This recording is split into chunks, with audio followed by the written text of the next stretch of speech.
Premiere Boyz, yeah. Yo, me and my team is the best in the world. You and your team looking stressed in the world. Said me and my team is the best in the world. Then you and your team looking stressed in the world. Yo, me and my team getting caressed by curves, and you and your team getting arrested by the curb. Me my nigga, oh, he ain't do shit except the robbery, nigga. He gon' do 6. Come through, bitch styled up with new kicks, payday flow ho, and I come with 2 chicks. Cause me and my team is the best in the world. Me and my team is the best in the world. Said me and my team is the best in the world. Best in the world, best in the world. Got a star on the sky, gentleman on the cup. And I know my team burns, we got sand in the cut. Ow. Premiere Boyz.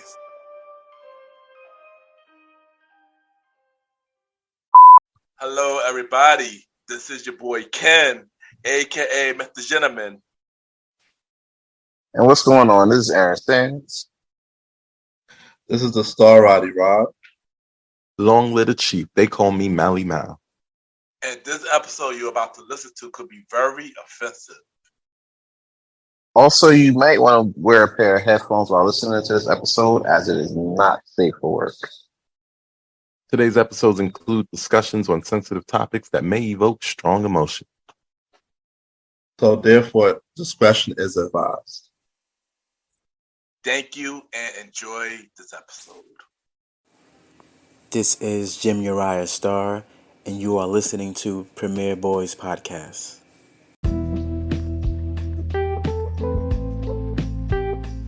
Yes, hello everybody. Welcome to the Premiere Boy Podcast, the season 3 finale of the Premiere Boy Podcast. This is your boy Ken, aka MrGentleman. And you already know what it is, your man Sense, and we are back at it one more time for season 3. This is the season 3 finale of the Premiere Boyz Podcast. Welcome. And you got me, the star Roddy Rod, here in the building. What's up, everybody? We are here. Season 3 finale. What's up? And we got to do it one more time. Ken, could you help me out? Long live the chief! We got to do it one more time for the last time that we're going to be live in a little while. This is the season 3 finale. 20 episodes of greatness, fun, jokes. We all going to wrap it up right now. But before we do all of that, they call me Malimal. Some call me the chief. Everybody calls me Lucky and Hands. Let's get it, Ken. What are we talking about today?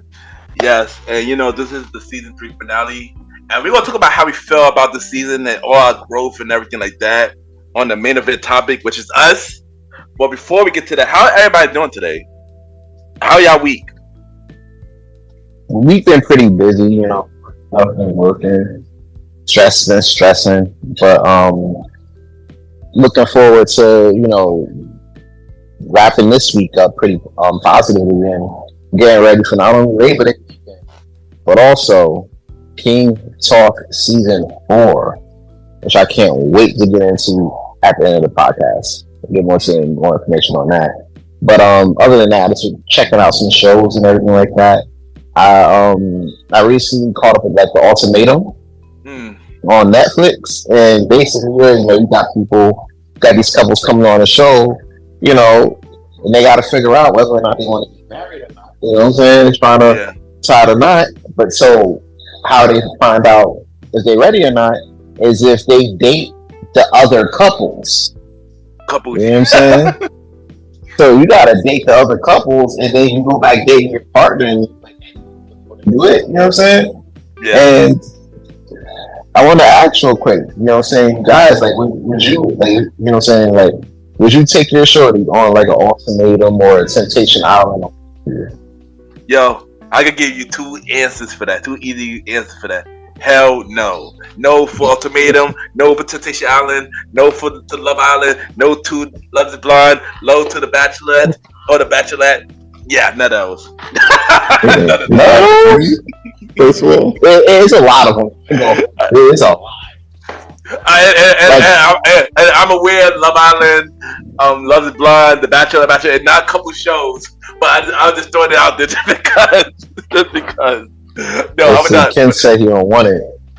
No, but no, I would not bring my person to Temptation Island or Ultimatum or stuff like that. Nah.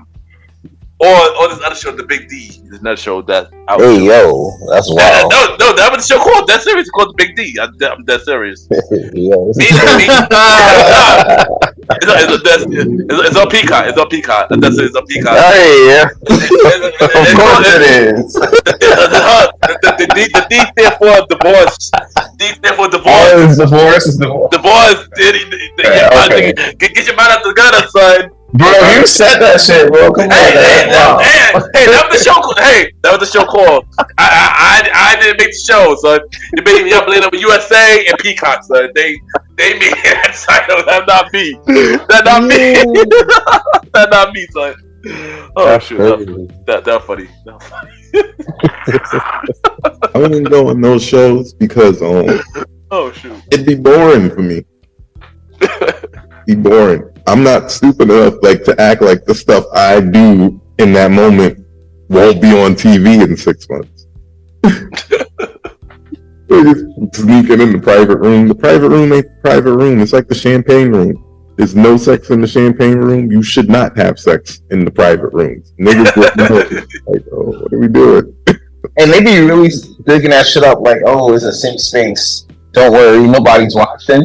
Nigga, we are! We are watching, son. Exactly. The whole purpose for what you're doing is to put on TV. What are we doing here? It's like on wrestling when they act like they telling their secret plan and ain't no camera there. The camera there. That's a fact, son. That's a fact. Damn, bro. I definitely wouldn't say it. I look like it's one of those shows that like your girl would you just have more problems on top of more problems. Yeah. If you're already having problems. Yeah, yo, give me a yeah.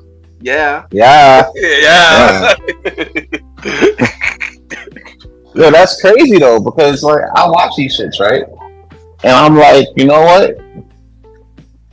All the shit that be going on and everything like that, you know, on these shows, I can't see myself putting day on these shows talking about, oh, you gotta have an ultimatum. You know what I'm saying? And then let her go out here with these dudes shit, try to, you know, sit there and trying to get up in there. They ain't trying to let them in. So it's like, what are we doing? but that's great. So yeah, nah, Okay, bro. okay. I peeped you. Huh? So you still got it in there. I peeped you.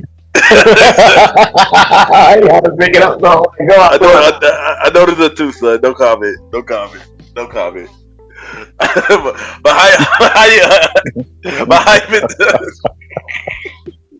how you been doing, Bally?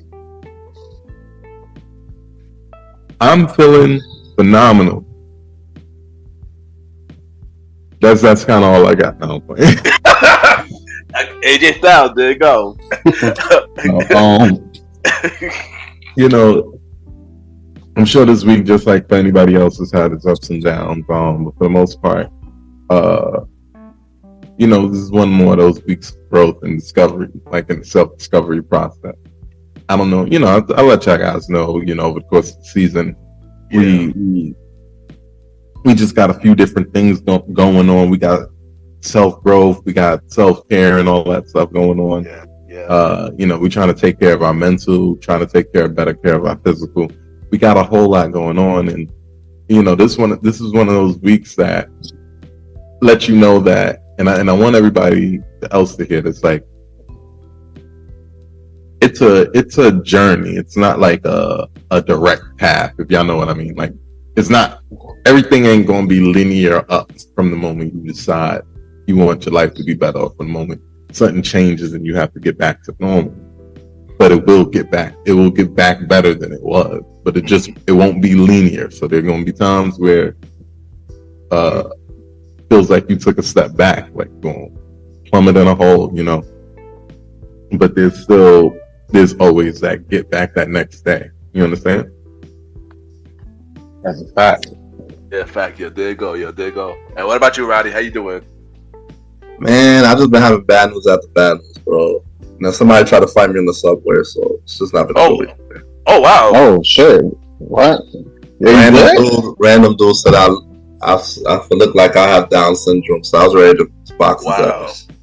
Yeah, that messed up, son. Random stranger too. So Yeah, that messed up. Yeah. Sorry you had to go through that, son. That messed Yeah, up. bro. Oh, that's crazy. What train? I'm sorry, but I'm here. What train? the 4 and 5 and Fulton. At Fulton Oh, in the shit. city? Yeah. That's wild for real. I don't like that, yo. That's not cool. That's not cool at all. You know, Yeah, people these days is crazy, son. Like it's disgusting, yo. Nah, people. The niggas ain't got no proof, especially in the city. Yeah. this whole migrant situation got the city just looking like a swamp of crazy people over there. Yeah. Yeah, just been having bad news after bad news. I'm just trying to lift myself out of the situation. Yeah, I completely understand, son. For me, my week's been alright. You know, I'm just trying to get my motivation back. I feel like I finally back. You know, I started working on season 7 of Mr. Gentleman, like the podcast. You know, which is premiering this Sunday, by the way. Also, I just got my hair cut because I needed it. And I just just continue to stay focused and continue to get the life that I deserve and do all I can to get to that point, you know. So that's where I'm at, you know, self-growth, self-care, take care of yourself. And yeah, there you go, y'all. But in case y'all noticed, on our IG page, we've been doing some polls on what topic we should talk about, because this episode pretty much is for the fans. You guys. That's so great. That's so amazing. Yes. To you, the fans. So We love the fans. yeah, this was a dig out for listen to us this season. Really been alive. We will get more deep into that, but we got our listener choice. So Sans, tell them anybody who need to pack it up this week. Alright, y'all, real quick. First, before we get into everything, I want to thank y'all for, checking out all the pack it up sessions that we've been doing on season 3 of the Premiere Boys. It's been definitely an amazing experience creating this segment and trying to get it out there and seeing people like it, talk about it, doing these polls, seeing you guys react to the topic that's at hand. It's definitely been an honor and a privilege to be able to do this. We definitely be packing up more people during King Talk Season 4, which we're about to get into in a little bit at the end of the episode. But in the meantime, this particular topic was chosen by you, the fans, between the following 4 votes: Billy McFarland, Jennifer Aniston, Long Live the Chief Malimal, and Blacks for Trump. And guess what y'all did? By an overwhelming margin, too. Y'all about to make Long Live the Chief Malimal bring up that U-Haul truck. So here we go. Let's take the band-aid off and let's talk about it. Before we even get into that, everybody that voted for me, y'all kiss my ass. I shouldn't have even been a choice. When I was the first one, backstory. Y'all just gonna let Jennifer Aniston slide? That's why they say all kinfolk ain't skinfolk. This is that right there. Hey, listen. To be fair, Jennifer Aniston did come in second place, and she will hold a reserved spot in the. I know she came in second place because I voted for her. And thanks to you, she will be the first pack it up on this season of King Talk. Thank you for breaking that. Thank you for making it possible. Oh my god! But those votes was not enough for you to sit there and survive this vote. So on that note, I had to bring you to the table.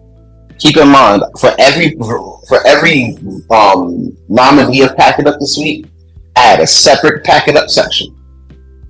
It shows you how prepared I am and how serious I take these Pack It Up sessions, right? So, over the course of the season, the Chief, can you go ahead and drop it? Drop the... Long live the chief. Alright, so he's been dropping fire content on this platform over the course of this season, especially. A lot of thought-provoking topics that, really transcended into not only into this season, but also over into the chats, to the comment sections, things like that. I can honestly say, without a shadow of a doubt, Malimal has been the driving force of this podcast for the past 3 years. And it would have been 4 if, we would have brought him on at the premiere. But, all good things, gotta come to those who wait. You know what I'm saying? So, here we are. So, I say all that to say this. Bro, you gotta get packed the fuck up for all these goddamn sexy red references. Thank you. I mean, goddamn. Nigga. Like, you don't understand, bro. Like, I've been sitting on this shit since the first week, right? And I was like, nope, I'm not gonna say nothing. I was gonna shut the fuck up, not gonna say nothing. Because I'm a good friend. You know what I'm saying? I'm a good friend, right? And in week 2, when with the booty hole Brown references, you feel me? I was like, yo, I was like Terry Runnels in the Plain Rock for Hell episode. I was like, don't sell it. You know what I'm saying? Like, don't sell it. And then my wife, my kind, loving wife is hearing me talk about this. You know what I'm saying?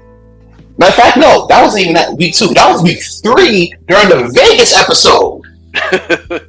Alright? And I'm over here, we fight situation because we about to get hit with Hurricane Hillary, on the way. And all I'm hearing is, booty hole Brown shit again for week 3. And keep in mind, in week 2, here's the thing. Guys, you gotta understand how much, I fuck with y'all, as a listener, as a fans. Because I read the comments. They gotta leave on Good Pod, all the, outlets we do the pod. I read these comments, and sometimes I screenshot them, I keep them in mind. So basically, I hear our fans, our loyal fans, bro, like David, shout out to him. Talk about this. Hey, like, boy. Right? Yeah, David, yeah. Fans of the show talking about like, yo, the episode was lit, it was fire, but nah, bro, I could do without the sexy red references. Fast forward, and I'm like, bro, we should have people listening to the podcast, through the whole shit. Now, sometimes they might not care about some of the topics, and that's fine, you do your thing. But our intention is to get you, through your work day, your drive through, your drive home, listening to the whole shit and enjoying it and liking it. And if you do, make sure you like this podcast too. So basically, I'm looking at him like, bro, that's crazy. So yeah, for you reading the whole sexy red verses, no one asked for those. You feel me? for bringing that up for 3 weeks on the podcast. My lady talking to me like, yo, why are you saying don't sell it? I'm like, bro, I can't sell this. You know what I'm saying? I can't do it. I'll be a bad friend. And she told me something about it, which I like her having me down on top. She was like, would you be a bad friend if you didn't say anything? You know what I'm saying? I'm like, shit, you right. You right. I gotta say something. And what I didn't realize is we was getting to the finale and we would do a viewer's choice. So I was like, all right, you know what? If they don't pick this during viewer's choice, I'm just gonna talk about it at the end. I'll throw it at the end like late. You feel me? And apparently you guys agreed too. God wanted me to talk about this. God needed me to talk about this. And so I'll oblige. So, for you, dropping all of dumbass sexy red, references, reading the bars on 3 different occasions.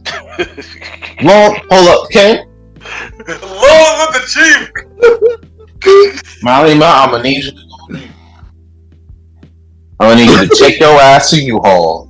Get the biggest truck that you can find. It is the season finale. Get the biggest truck you can find. Get all the damn boxes.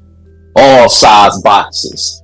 8 by 11 by 13. 17 by 20 by 20. 20 by 20 by 20. 50 by 50. The dumbass TV oblong boxes. Put all the boxes on that truck.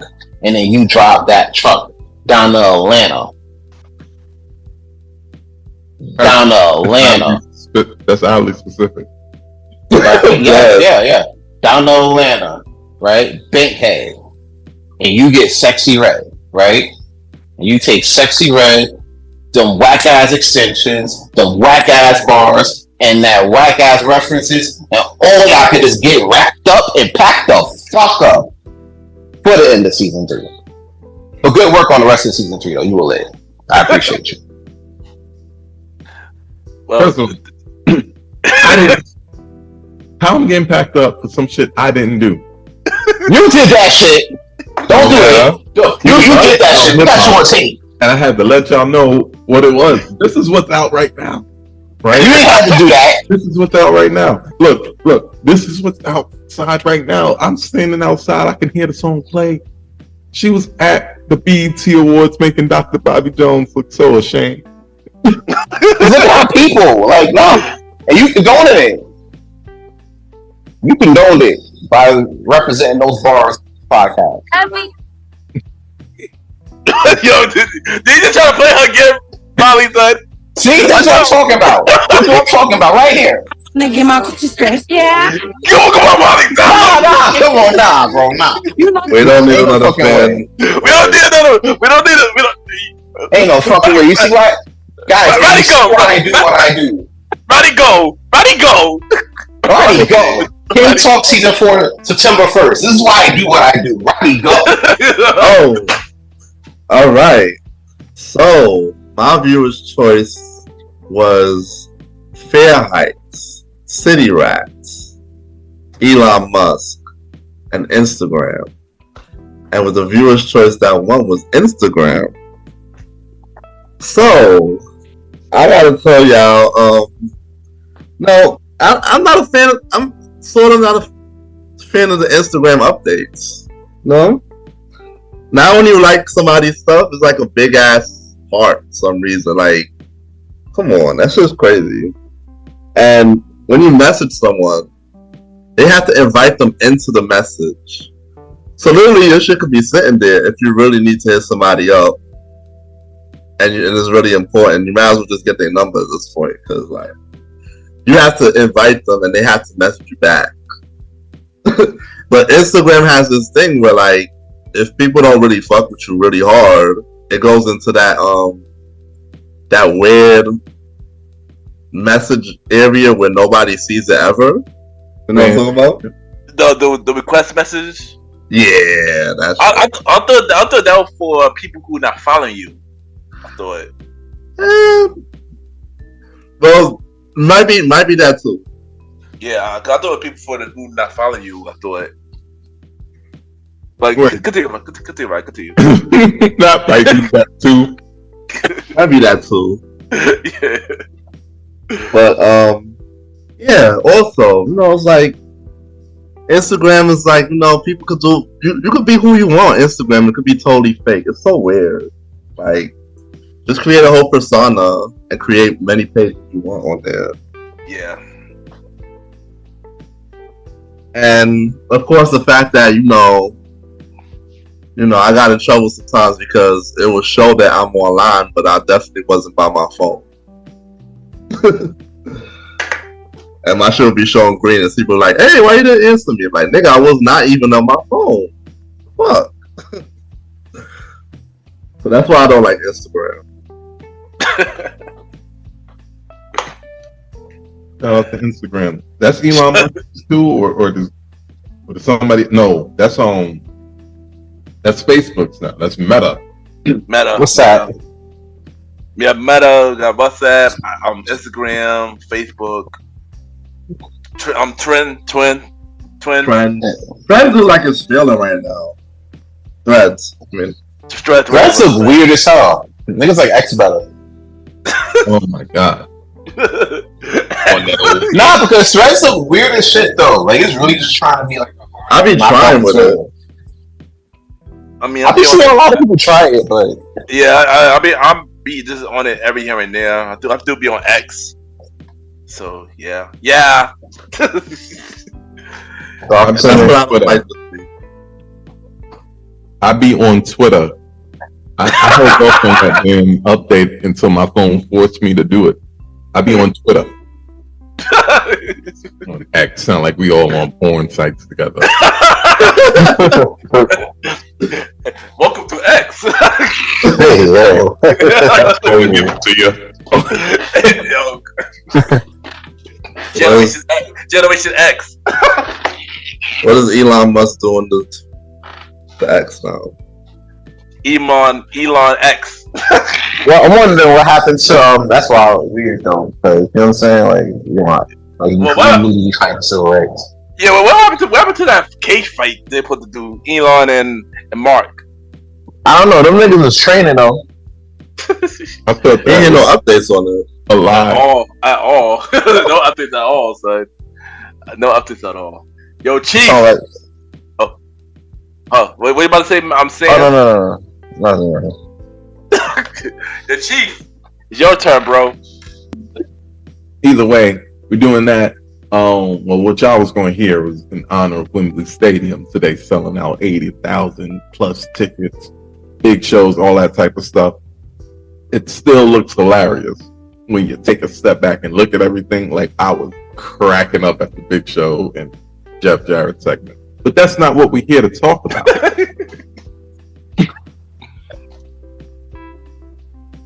It's not. What we're here to talk about is what you picked as our Out of the Sky segment today. So basically for the Out of the Sky segment, see, the viewer's choice question came right at the right time because I'm thinking, I'm like, man, what do I finish off with? What has been hitting me? So I just go to Twitter and I refuse to call it the X. Don't keep it a Twitter. Really? How you say it, son? That's how it sounded to me. All seasons, son. That's how it sounded. And they took it away. And I was looking at what has been twat in the world. And I just kind of build up. You know, I see what's out there. I see what's being talked about. And I had a bunch of things that I wanted to talk about individually, wide and wide topics, small topics, you know, things like that. And you guys helped me out because you gave me a reason to pick 4 of them and see which one won. See, between petulance, between asking, are you a misandrist, right? Not to be confused with a misogynist. Are you Claudine, the welfare queen, huh? And excuse me. And all these things. Because I definitely forgot the last one right off the top of my head. Ken, could you help me out, please? The red pill and cancel culture. Thank you, sir. And the red pill and cancel culture. My bad. And that and all that. A little tired. Right? So in the red pill and cancel culture, I really thought personally, maybe petulant would win. You know, I'd get a chance to be a little bit petty up here, and just spend like 10 minutes being petty as hell. And it was going to be fun. Had something ready for that. But what you guys did pick did surprise me. But it is a topic that I can really we can really open up real quick. So the overwhelming majority picked Claudine, the welfare queen, right? I get a chance to rewrite some of this propaganda that's kind of held about my people. And if you know anything about me, more than being petty to people on a podcast, you know, I love to always do something and really talk about the image of our people. See, that's the type of thing that drives me in this life. So if we talk about Claudine, the welfare queen, we have to first explore what the hell I'm talking about in the first place. Let me ask you guys, fellas, do you know what I'm talking about when I say Claudine, the welfare queen? I got a pretty good idea. I think I do too. You mentioned the term before when you was on Mr. Gentleman, like the podcast, but you didn't want to dive into it because you didn't want to get canceled. You didn't want to get canceled at the time. This was 2019. Don't worry. the way I'm going to come into it, we can't possibly get canceled this time. No, exactly why we might have gotten canceled before, but right now, Yeah. facts is on our side. So talk to me. Tell me what that thing is. Alright, so we talking about Claudine the Welfare Queen, right? It's a reference to the movie Claudine, I think back in 1974 or 1978, give or take 1 or 2 years. Yeah, I love that. I love that movie, by the way. Love that movie. It's definitely like a top five, not top 5, top 10 70s movie. Top 10 black 70s movie. James Earl Jones was in it. Shorty who... Diana Claro. Diana Carroll, yeah. Diana Carroll. The father from Jackson 5 was in it. Yep. Like there was a lot of stars that came out of that movie, right? It was, especially for what it was. And don't forget that song, yo, Curtis Mayfield song. Curtis Mayfield and Gladys Knight carried that whole fucking soundtrack. It was crazy. Yeah. That's a fact. That's a fact. And on top of that, it was an old school New York City movie. Yeah, if you know my fans, you know I like school New York City movies. You know? That's a fact. Yeah. So that's a whole thing. That hits home for me. Correct. Claudine is a 1974 American romantic comedy drama film. That's a lot. Yeah. It is a lot. That movie is a classic. So I love that movie. My aunt and my father got me watching that movie. So yeah. See, the movie, directed by John Barry, starring Diane Carroll and James Earl Jones, is not about a welfare queen, but focuses on the life of a single mother living on welfare. Mm-hmm. The term welfare queen itself is a derogatory stereotype often used to describe a woman who supposedly abuses the system for personal gain. See, the movie itself even revolves around Claudine Price, a single mother of 6 children in Harlem, struggling to make ends meet while working as a housemaid and receiving welfare benefits to support her family. She hides her job from the welfare office to avoid losing her benefits, as there are strict rules. See, the story makes a turn where she meets a garbage man who's trying to give her the world. Right? That's James Earl Jones. Now let's stop here. Right? Let's go back up to that part about she hides her job from the welfare office to avoid losing her benefits, as there are strict rules that can penalize recipients for earning income. Let's stop right there. And the reason why I bring this up today, the reason why we're even going to talk about this today, is because Claudine and the stereotype put on Claudine, because while the movie depicted a woman in the welfare system itself, it didn't depict her as the welfare queen. Right? That was propagandized so much that I only think of that whole sentence. Why was it propagandized? Who was it making it look bad? Any guesses, fella?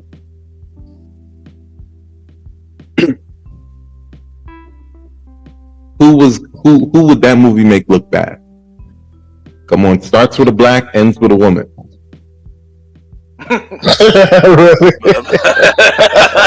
Black woman. Black woman. Correct. You see, and the thing is, what people don't understand is that the true purpose of this movie wasn't just to make the black woman look bad, to make black people as a whole look bad. They used us as a casualty because it was easy, right? Even in the depiction of the movie itself, it was even easier to just twist that energy. And why do I say that? Because welfare in and of itself, that came from the New Deal, 1931, the economic reform plan that President Roosevelt actually started, right? So President Roosevelt started this program, and it was strong backlash against it. It wasn't just like, oh my God, the government's giving us money, we need it. Most people not most people, but a lot of the country did not want that because it felt too much like giving out handouts, right? How did they get the country to agree to a democratic decision when there was so much Republican, strength at the time, when the country as a whole didn't want to do it? they begin portraying, they begin showing, they begin sensationalizing poverty, right? You sensationalize poverty, then people want to help people out, right?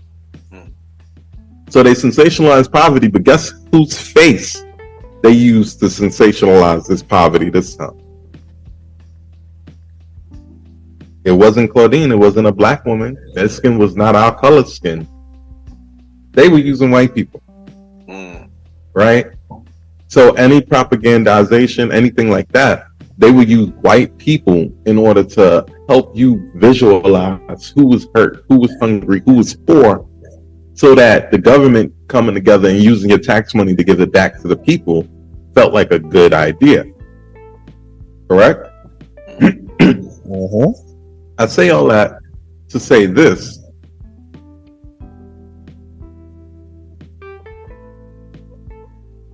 Why in the world, with all of this going on, in 2023, do we still look at black people as welfare queens, kings, and all that stuff, when we got overwhelming evidence that it is definitely not black people at the most abusive of these systems? Let me shift your attention. Multi-time NFL champion, 20-year-long veteran, freaking legend, Heisman Trophy, all of that. Mr. Brett Favre got in trouble for welfare fraud. That's a white man. Yes. And that's how a white man steals from the system. Yep. Very famous, very, very, very prominent.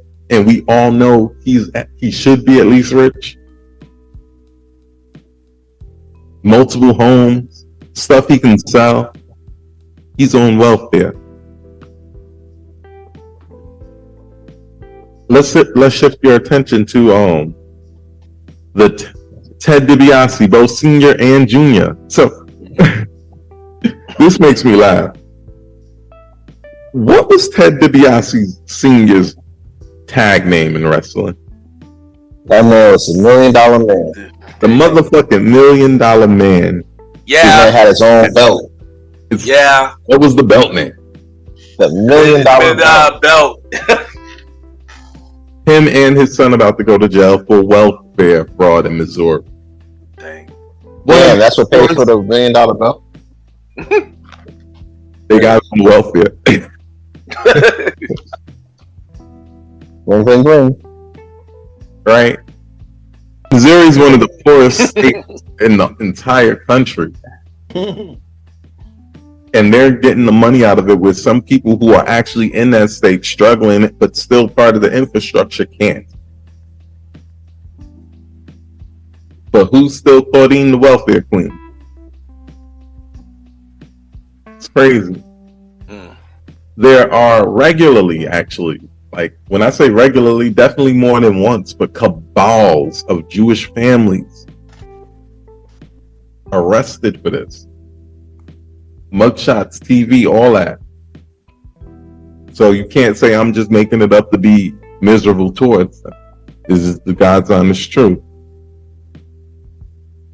On welfare with $1 million budgets, multiple homes, all of this, while people who really need it have to go through the ringer. Wow, it's one of the most underfunded places where you ever would work. First of all, the staffing is bad. They're undertrained. Second of all, they miss opportunities like when people are really starving, when people are really hungry to get this, to try to reset their lives. They take advantage of it and they make people like that not even want to do it because it feels like another get-rich-quick scheme. It feels like a handout rather than what it is. Just a soft landing that you should be able to receive in a country that has this level of prominence, power, and civilization. But guess when they start making Claudine, right? Guess when they start putting that bad paint on Claudine and using us as bait. So the country take the bait, right? The country take the bait that now welfare is a bad and abusable thing. They do that when they want to repeal the things that came in the New Deal. So guess that's 1974. That's Nixon time, getting close to Reagan time. Very Republican stronghold. Shoot, if we wouldn't have got Jimmy Carter, it would have been gone. I can guarantee you that. This is a very, very political one, but I always want to say this. Please watch what we're listening, taking in. Please watch the energy that you bring into yourselves, because you never know who's lying to you if you just peel back the onion. They make us think that just because there's a few people that can get over a little bit, have a little too many kids, do make some bad decisions and get on welfare, that we're the majority of people doing it. No. It's y'all rich motherfuckers. It's y'all motherfuckers that would make the picture of the abusers look like us when you want to turn it off now. Because you're seeing too many of us figuring it out, and then more of us and more of us and more of us are becoming great. If you ever have to be on welfare or anything like that, I need you to stand up, be proud, whatever it takes, because you just finding a way to make a way. If you're a millionaire, you don't have to be on welfare. And that's my obvious stop. All right, there you go. Malimal, Out of the Sky. You know what? I gotta do a quick retort on that. You know what I'm saying? Because I definitely agree with a lot of touched on. It's either like when it comes down to assistance, right? Either you get help if you're really, really poor, and you get all the help in the world, and if you're rich, you don't need any help in the world because you're rich and you get to like work past the tax code. You know what I'm saying? The people that really need it is the niggas that trying to build this shit and maintain it. Right. And the hard part is like the threshold at which you get it is too low in the country now. It's too low. Like if you're trying to make anything happen off $20,000 in America right now, you're basically dying. I need you to know that. So if they're trying to tell you you have to make that much in order to get any assistance from the greatest country in the world and also one of the most expensive, I think we need to review something. That's a fact. Yes, there you go. And now it's time for Mr. Gentleman Review of the Week. And also, as for my listener choice, here's my 4 that I would y'all to vote for. So I got this movie called Puppy Love that featured Grant Gustin, who was on The Flash, and this movie was on Amazon Freeverb. The second choice is Travis Scott's new album Euphoria, which is still number 1 on the Billboard chart for the 3rd week, by the way. 50 year hip hop, y'all. 50 year hip hop. Next, we got Vacation Friends 2 that just came out recently. And we got Joyride, which is the Asian version of Girl Trip. And with y'all votes, y'all chosen Vacation Friends 2. So today's review of the week will be Vacation Friends 2 that featured Lil Rel, Molly from Insecure, John Cena, and the other girl, I forgot her name. And I seen the first one, and the first one was really good. I enjoyed it. Definitely would be a 4 bitches and facts. Then I found out the second one that's on Hulu. That I saw this yesterday. I'm like, okay, I'm gonna take up Vacation Friends 2, and I watch it. And if anybody else watched it, I don't know how y'all feel about it, but if I had to say about my review about this, I didn't like it. I don't know. I just didn't feel it. I mean, the first one was way better. The second one, I get where they was going with it, but I just wasn't feeling it, yo. And I think the thing was I wanted to like this movie. But I just couldn't. I don't know. I just didn't like it. I already know it's gonna be a part 3. I'm pretty sure we're gonna get a part 3 in another 2 years. Well, whenever this writing strike is over. But if I had to give my rating for this movie, I would give it 2 Mr. Gentleman facts.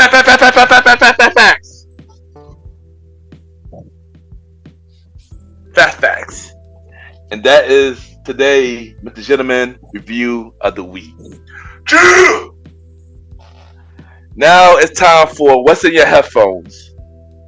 So what's in your headphones this week, fellas? Start with Sands. Alright, yeah. So this week, right?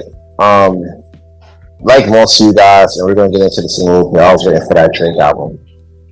I was waiting for it. I heard it was coming out. We gonna talk about that, son. We gonna talk about that. You know what I'm saying? I was looking for it. But in the meantime, while I was waiting, came across, I got a notification actually this morning, right? At the time of the recording, I came across a notification for a new Knife Wonder album. Now, for those who don't know, Now, for those who don't know, Knife Wonder is one of my favorite, you know. I said Knife Wonder? Yeah.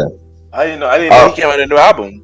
Wow. So basically, what he does, right? He had these beat tapes that he be dropping, as a part of a series called Zion, and apparently it's on his 8th installment, right? But what I didn't know, right, is that there was a 7th installment back in March.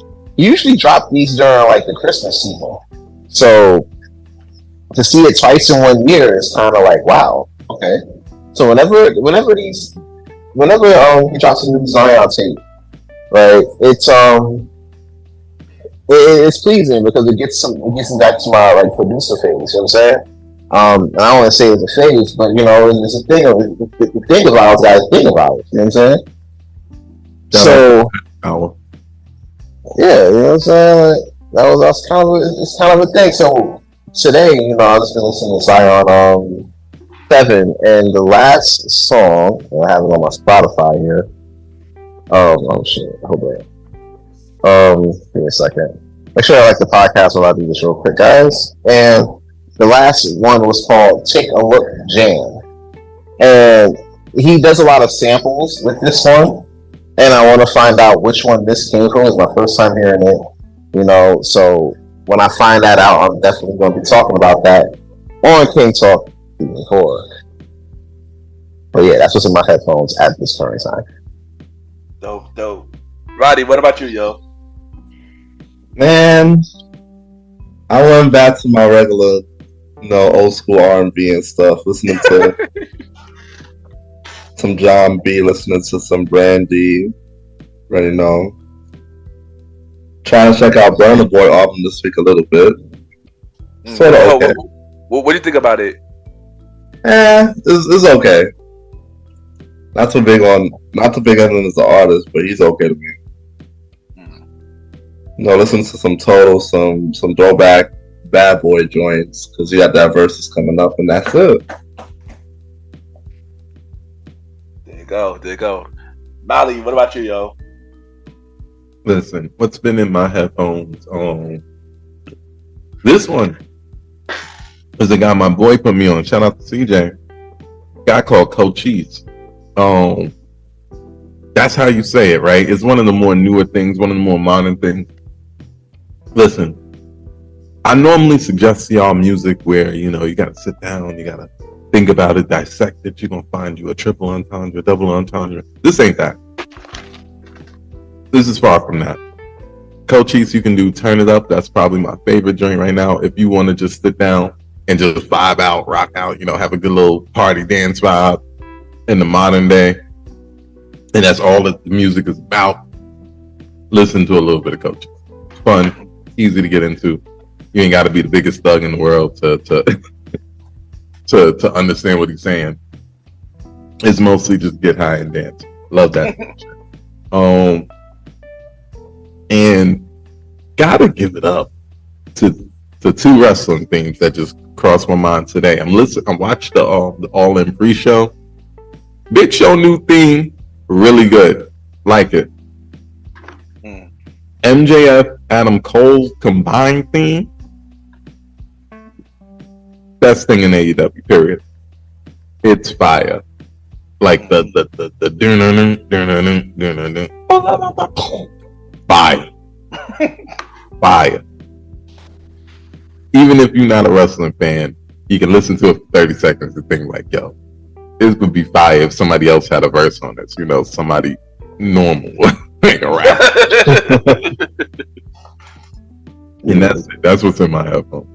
Yeah, I ain't gonna hold you. I gotta hear that now. I ain't gonna hold you. I gotta hear that. Yeah, that shit is fire though. I ain't gonna hold you. Like that and Orange Cassidy's theme song coming in. Like that should be fire as hell. Yeah. But what's in my headphones this week? A couple of stuff been in my headphones. It was more stuff, but I can't remember it. But I know one song, of course, is from the Fresh Prince and Jazzy Jeff. Girls Are Nothing But Trouble. That's randomly playing my headphone for some reason. The girls of the world are nothing but trouble. Yeah. Damn, why didn't he take his own advice? Are we going to segue with that one? Oh well, who knows? Then next I got the Boyz, A Dream, a simple fantasy. Yeah, I had to play that. Classic right there. Then I went to the 2000 and played some Neo, Sexy Love, the things you do. Then I had to go. All-Star era. Yeah, where then I had to go. Then I had to go to the dickheadings of Chicago because apparently he had a fight this weekend and All In.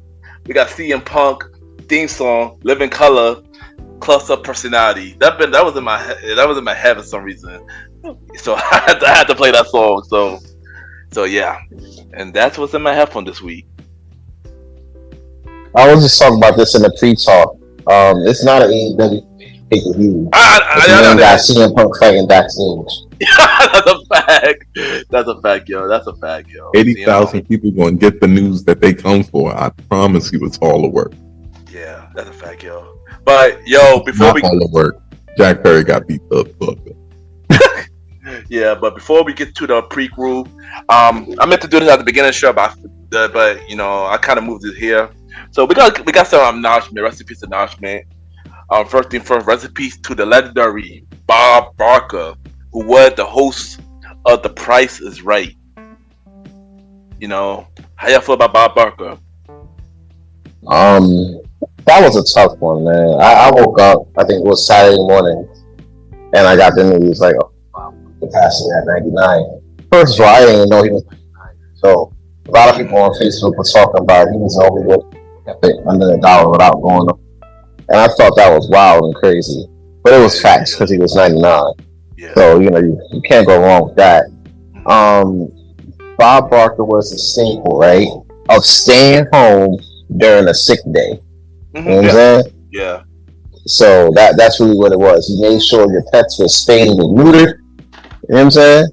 Yeah. And he did a lot of good stuff like for TV, honestly. I know he got caught up like with a scandal or whatever, but Price is Right girls or whatever. Wait, he did? Yeah? Like back in the day, like in the 90s.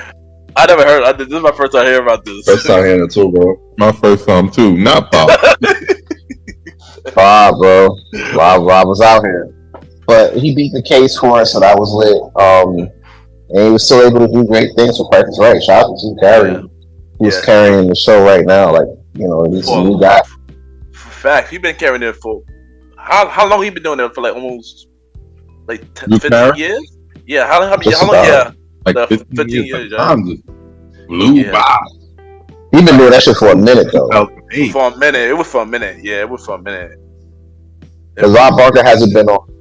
Bob Barker will pop up on like the special edition Price is Right, but like Drew Carey been doing that shit since like early to mid 2000s. Yeah, he was, and he's still doing it to this day. And to this day. Yeah, he really is though. He was, Drew Carey. I know a lot. Yeah, shout out to him. But could you saying?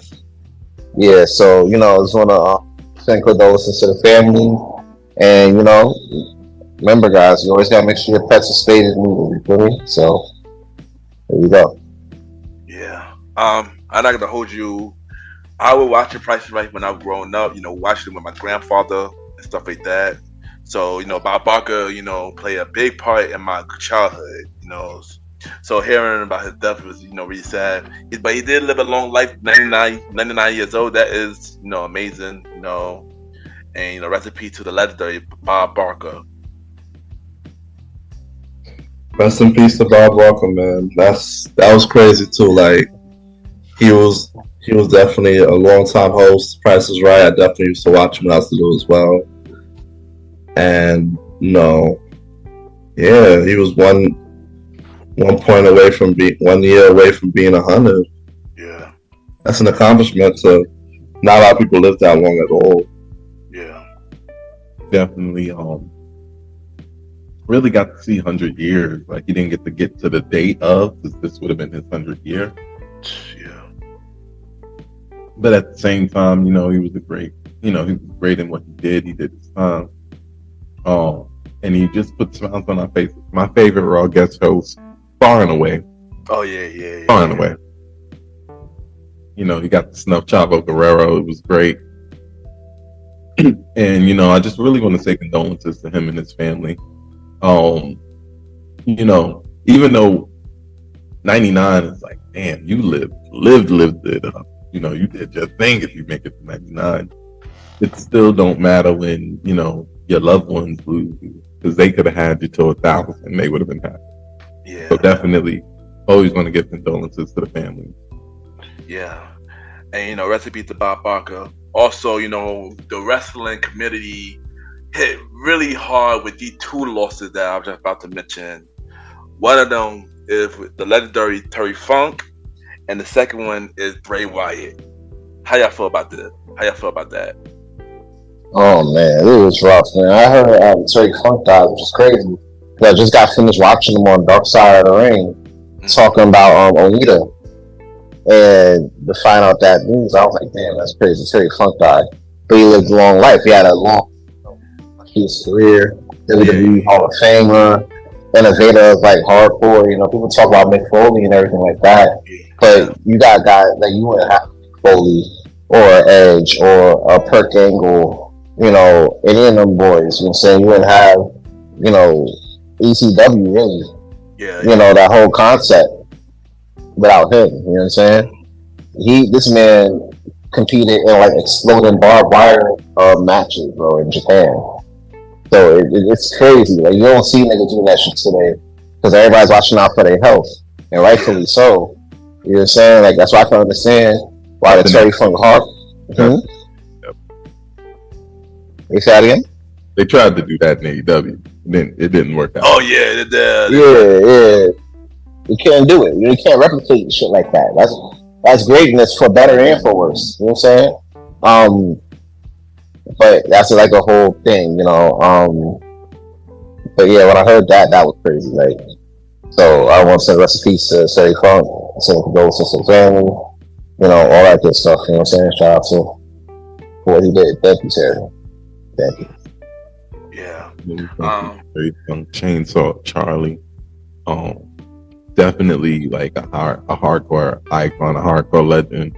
The battles he had all over the world with Mick Foley will never be forgotten. His time in the WWE as Chainsaw Charlie, the dumpster match, and just the fact that he's probably one of the most unretired people in all of wrestling.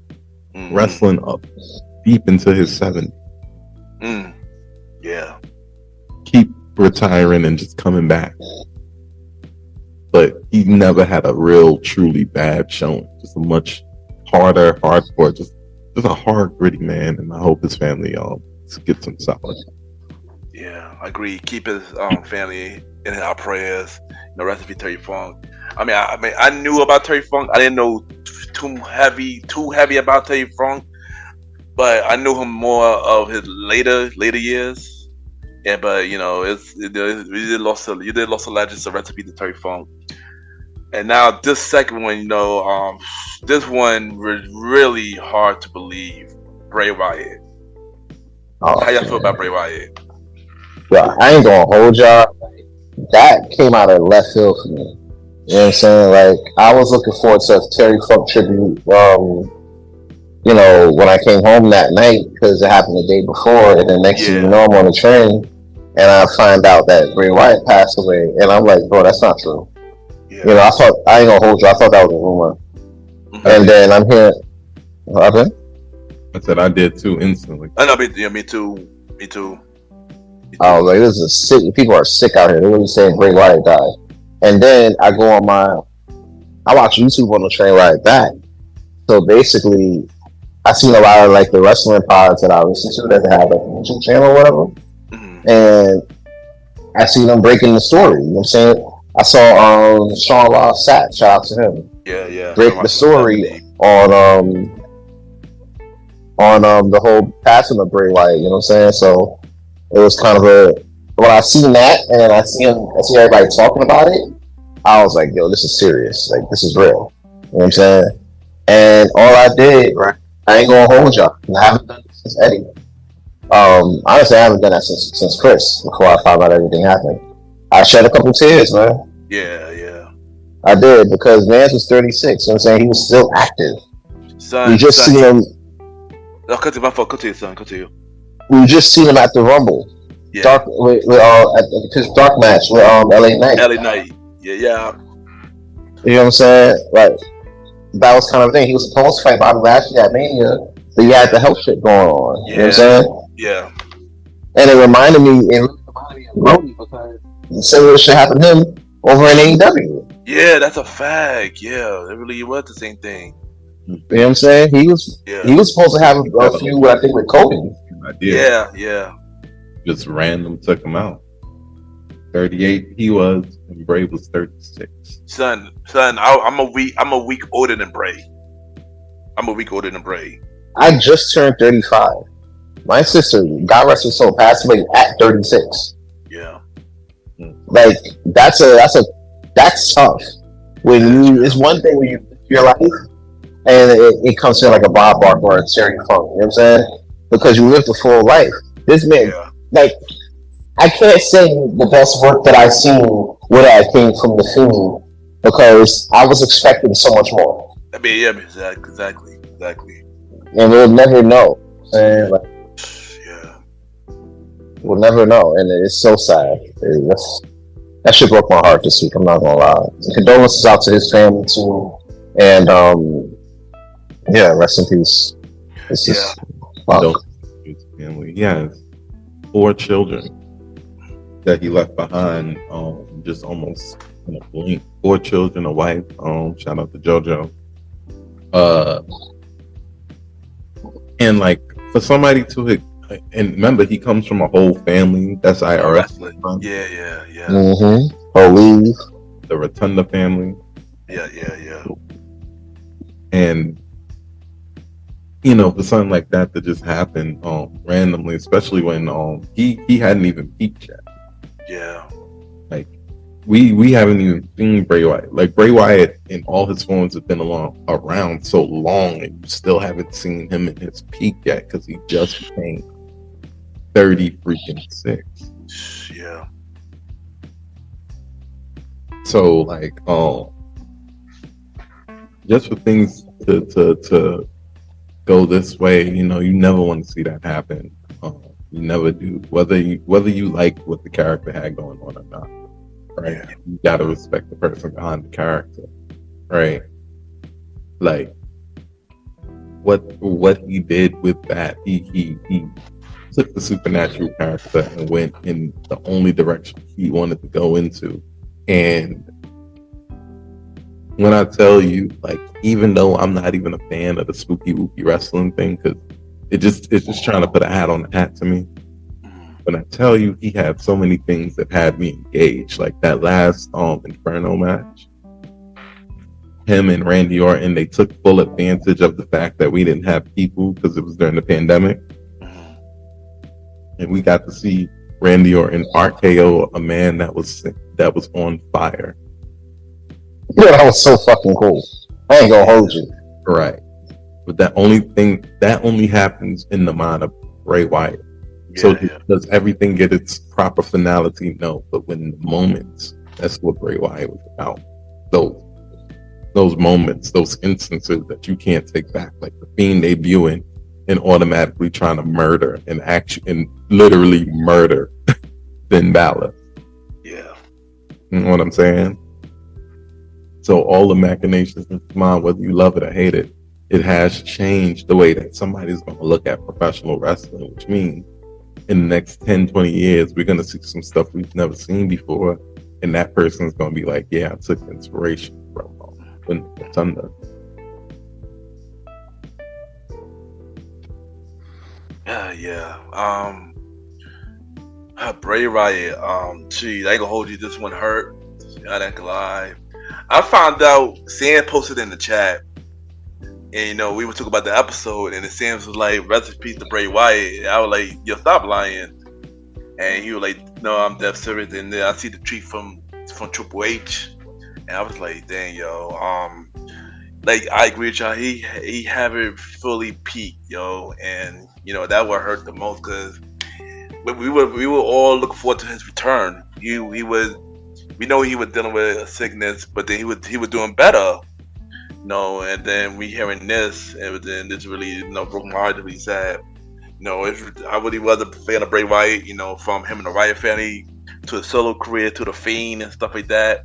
I really enjoyed Bray Wyatt, man, and it is sad that we lost him at a very young age, same age as me, so yeah, and rest in peace to Bray Wyatt and his family. Keep his family in our prayer. His wife, his kids, his brother, his father, want them in our prayers and stuff like that. And the crazy thing, last year I had a dream about Bray Wyatt versus Cody for the title. And now I'm upset because now that's never going to happen now. So, yeah. So I feel like just because they're both in it, it could have been made phenomenal. For real. And the crazy thing that I just found out recently, that Cody was Bray Pro in NXT, the original version of NXT. I just found out that recently. I just found out that recently, but I'm like, oh snap! Wow. So that would have been a really dope storytelling, man. And they could, yeah. But I ain't gonna hold you. This is really sad, man. I ain't gonna hold you. But keep all three of them, But keep all three of them in our prayer. Rest in peace to Bob Barker, rest in peace to Terry Funk, and rest in peace to Bray Riot. Yeah, real quick, I want to ask y'all this before we get on to the next thing. What was y'all favorite Riot match? To Riot Family versus Shield. That was tough. I ain't gonna hold you. Yeah. I think I wanted to say that match too, because that match was so freaking good. The one at Elimination Chamber, right? Yeah. Yeah, that shit was fire. That's the match I would show people if I want to, why do you like the Wyatt? My favorite solo Bray Wyatt match. That's always hard. He had a lot of randomness in his match sometimes. The funny thing is, I feel like everybody hated the Hell in a Cell 2019 match, the way it finished. It made sense to me. I ain't like it, but it made sense. So I wasn't I seen exactly what he was trying to do, so it didn't bother me. But if I gotta pick a favorite match, seeing a nigga get RKO'd while he is on fire, that's stuck in my head forever. That's definitely like a top 3 for me. I ain't gonna hold you. Yeah. Cause ain't no fucking way. You know what I'm saying? Ain't no fucking way. I would have to give it. It's a toss up. Like that. Orton and Fiend match is definitely a close second, but I'll have to give it a tie between the Shield and Wyatt family and Wyatt and Cena. Oh yeah. WrestleMania or the cage match? Yeah. WrestleMania. Yeah. I agree with you on that too. So, and not the WrestleMania where John Cena had to tap into his bad side too, which was a good match in his own right. Oh, you but I'm talking about, You talking about 36? Yeah, the COVID version. Mm-hmm. And I say that because mainly it showed his creativity. Yeah. Because we forget like how creative this dude is when it comes to very creative. Put his own input. Yeah, man. Bro, very creative, man. In that match, you could see he kind of portrayed, and he didn't really have to do much with his shit, but he did a lot with Cena because he really portrayed a lot of like Cena's downfalls. You know what I'm saying? So if you look closely enough, you see Cena's downfalls, and then you see Bray's too, and then he came back as the Fiend, defeated him, and then that's until you got to I believe Ultimate Theory. I think that was the last time you saw Cena at Mania. Yeah. Yeah. So it's kind of a thing, but yeah, you know, those were like my favorite matches from. I wanted to see what y'all thought about it as well. But and guys, if you have any favorite matches of Brady, you want to talk about it in chat, you can always discuss it down in the comment section. Yeah. Alright, now it's time for the prequel. Small news that matters. So we got a few things for the prequel. First thing first, yo Drake, where the fucking album, son? For All the Dog was supposed to come out Friday, but it didn't come out. Drake, what's going on? What's going on? Do anybody know what's going on with Drake? So basically, what happened was Drake came out and said, "Hey, I didn't say the album would come out Friday. It was a rumor that the album came out Friday, right?" But he also said he got he's wrapping it up now and so prepared. So, you know, yeah, but yeah. Yeah, I just heard he dropped merch. He gonna feature all the dogs on the album, like Snoopy and Brian and all them. And that's all I know.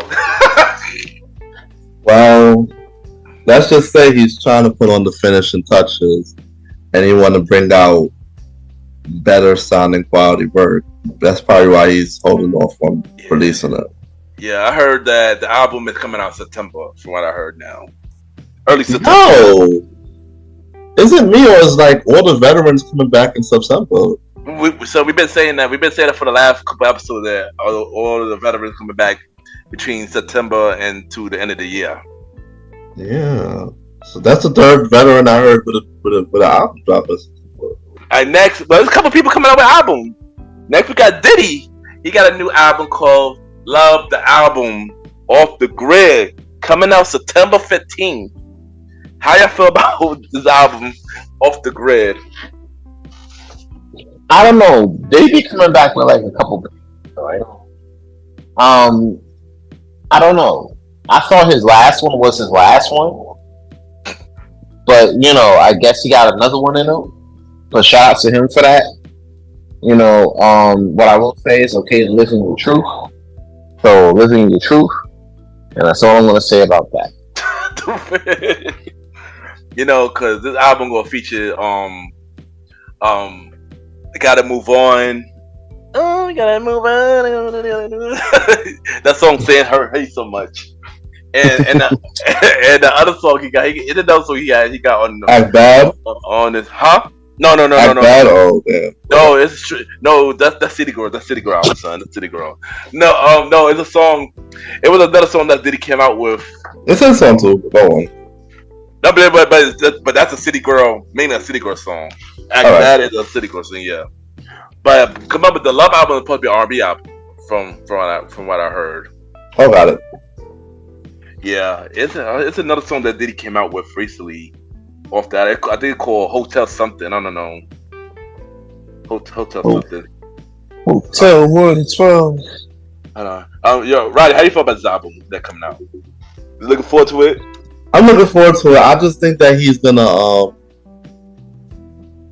have a lot of he's looking in the direction of R&B, which is trying to bring it back. So he's gonna have a lot of people that we know and love on the hooks, which has already happened with Gotta Move On. So I feel like it's gonna be a good listen. And he brought back a lot of producers. Like I saw a video with him with Stevie J. So he's gonna have a couple dance tracks too. Oh gosh, it's gonna be a full R&B album. I can see. Yeah. Cause the Love is he got an R&B label now called Love. Yeah, called Love. So I guess this the album that is debuting the Love. I'll listen. I mean, I'm curious about it. So I guess I check it out. I'm curious about it. Oh, there you go. The song is called "Sex in the Porsche," featured Party Next Door. That's the song that also could be on the album. Sex in the Porsche. Sex in the Porsche. That's. I had sex on a porch. I get it. I fuck it. Oh god. Here you go. Okay, here you go. Oh, that shit weird. Like so. Diddy's coming back, dropping another random album just because I can, because that's really why Diddy drops out. Literally only because he can. Yep, pretty much. Hopefully it'll be good because he has people. Maybe he's going the more DJ Khaled than himself on No Way Out route, where it's like other people doing it. Yeah, I think so. And also he also was putting out the album because he got that verses around the same time as well. The Diddy versus JD versus around that time. Oh. Yeah, so that's another thing too. That's another thing too to consider. Next, another veteran that come out with the album. We spoke about him in a couple episodes, Kanye West. And we talked about he having a new album, but we didn't know if the album was core or nothing. As of right now, we got a title. Yesuke. Are y'all looking forward to Yesuke? Yesuke. Parodying Yasuke, the black Japanese Yeah. Black Japanese, yeah. Gotta point that out there. I love the fact that he's showing love to black caricature all over the world. Hate the fact that because I don't feel like you can go from Jesus to Swordsman. Felt like he might have done that one out of order. I feel like you elevate, but that's neither here nor there. Yeah, I'll try to figure out what's going on with that. I agree with that. And my second question to this is, what type of album do you think this is going to be? That's another thing with Kanye West. You'll never freaking know. Never. At all. I can't even predict it. And I'm hoping this will be like a homage to like his old shit. You know what I'm saying? Like I always hope for that. But then I get some bullshit and I'll just be like, well, you know, I guess. Yeah. So yeah, for some reason I think this is gonna be like a Yeezus album. For some reason, I feel like it'll be a Yeezus album. I don't know. I feel like it's based on the title. It gave me that vibe. I hope he makes it available everywhere. That too. That's another thing, son. Cause I'm not getting no album for no STEM players, son. Kanye, you bugging. You made me think last time. You made me think last time, son. I'm not. No, you bugging, my guy. You bugging, son. Nobody listens to that shit. No way on. No. Nobody listens to STEM player. No way. If that's the case, I wait for it to get on YouTube, son. Like, it better not get off. This will take months. My son got his copyright strike button. That's nice. Oh shit! But as far as that type of album, I would gander, right? Like I want to guess it's going to be him attempting to bring a futuristic sound to a futuristic sound, which is the type of thing he does. Maybe it'll be hip hop. It'll probably be hip hop based, but to call a lot of things, just pure hip hop, it's hard because he goes so many places. Does so many things. So like, I feel like we'll always, when it comes to Kanye, we'll hear stuff we don't hear. Mm-hmm. Will we like it? Oh yeah. I'm not sure, but will it be some stuff that like we just don't hear? That's just not regular, everyday stuff. Hell yeah. Another fact, yo. All right, next topic we got on the prequel. TikTok is doing the "I Be Missing You" dance challenge. How y'all feel about this? I think it's kind of disrespectful because for those who don't know it, the "Missing You" dance came from Diddy when we lost by far one of the greatest MCs of all time, Diddy Song, right? In the midst of that, he hit the dance that he hit in the video at the VMAs. You know what I'm saying? So at that point, that dance happened. His Diddy dancing, and back in the 90s when Diddy was dancing. Everybody trying to hit the moves. You feel me? Mm-hmm. And then that dance kind of died off because they let Big rest in peace and everything like that. Came out with some duets. You know what I'm saying? Diddy was dancing there too. You feel me? Mm-hmm. And then you really see, nasty girl. I'm over there. Yeah, he was on that. He was dancing on that. So now we got the era where nobody takes nothing seriously anymore, and you got these kids out here dancing in the "Missing You" song. I'm like, bro, What are you doing? Y'all just want to dance to anything. Huh? That's how it works. I'm like, y'all generation, y'all just want to dance and shit. Y'all don't care what it is. Like I personally haven't seen this trend. Me either. And I glad I did, son.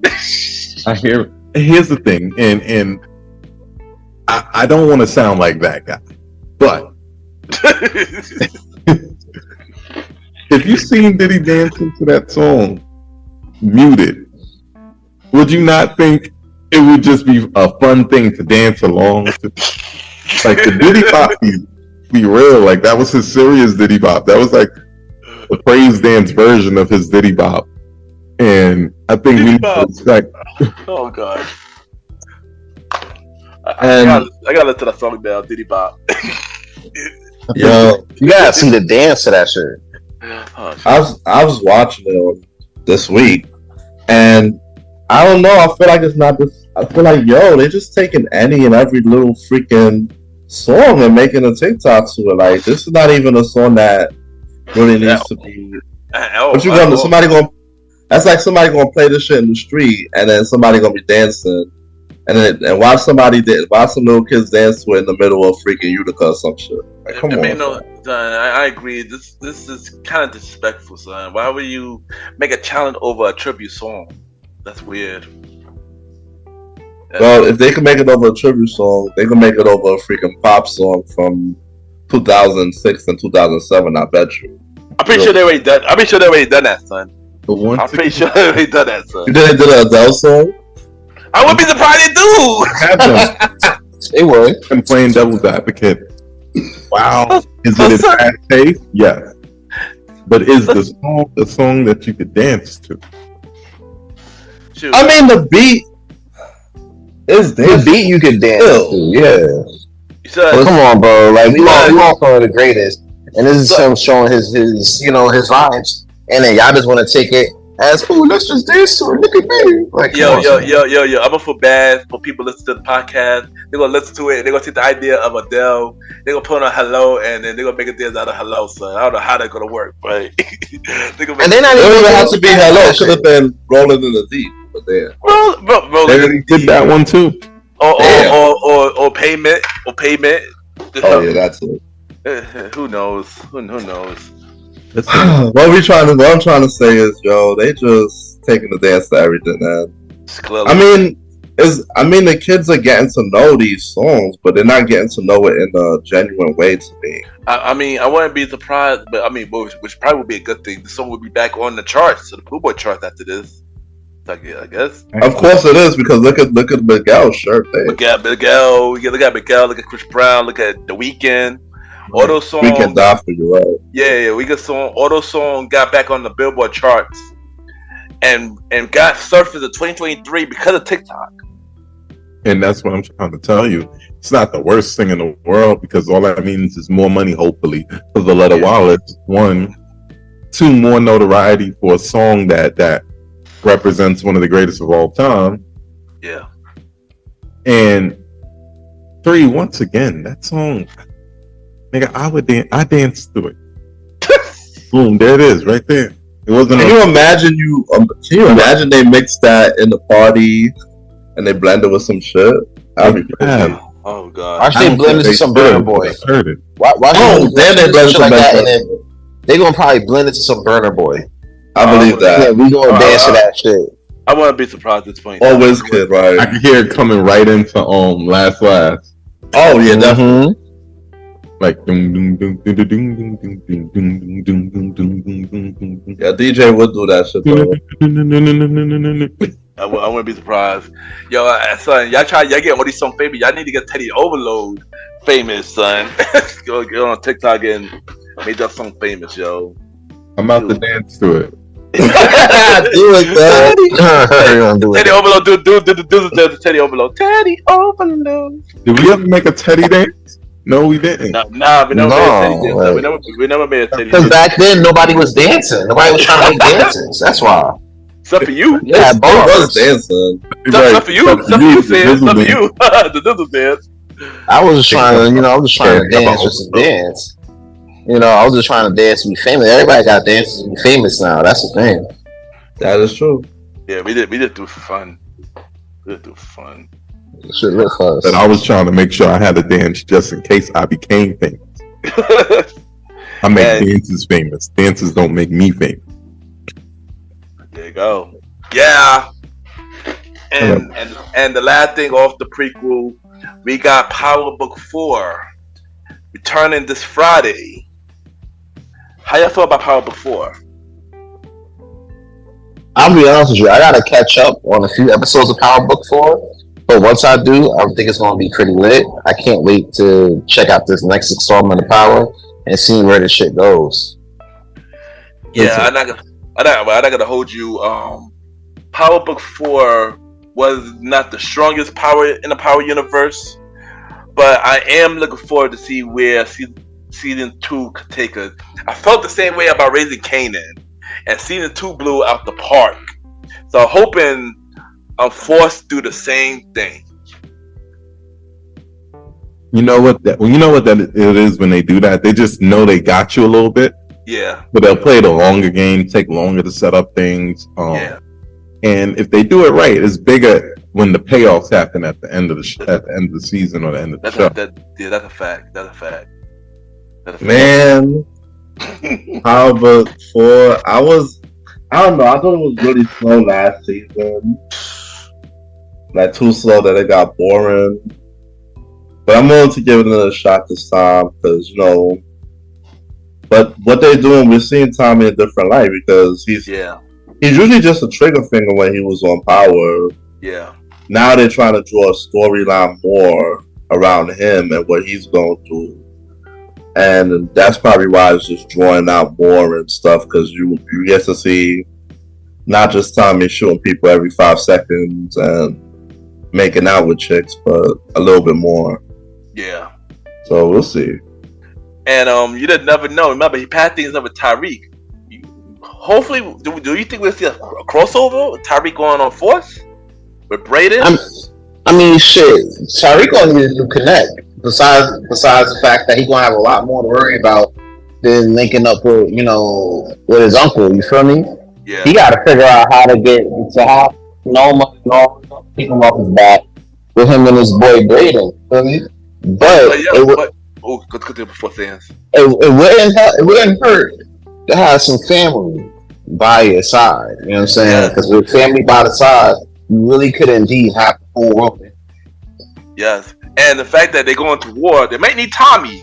So who knows? Maybe the season finale of Force, they meet up with Tyreek and Brady come to Chicago. Tyreek and Brady asks Tommy, y'all need help back in New York.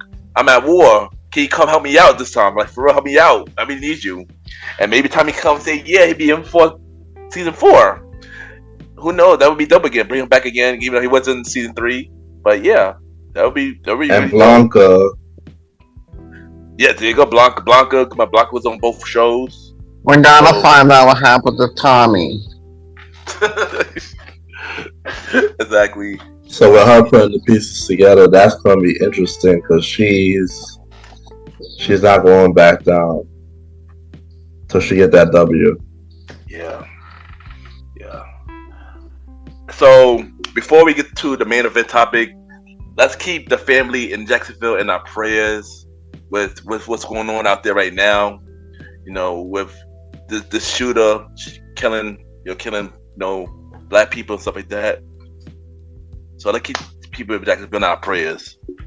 Yes, it's a tough world out here, and there's a lot, especially in Florida, with the whole, gun laws out there, people going crazy. In the midst of that, you get travesties like this. So, you just want to make sure, you definitely want to keep the families that's affected after the incidents in Jacksonville in our prayers and make sure the state keeps its head up. Yeah, agreed. 4 black people injured and dead. Like, it's crazy, man. And these are like, it seems to seem like you can't really be safe anywhere. You just got to keep your head up. I mean, you just got to be alert. That's the word I want to say, alert. Yeah. Because this is a store. I walk to the store almost every week, so yeah.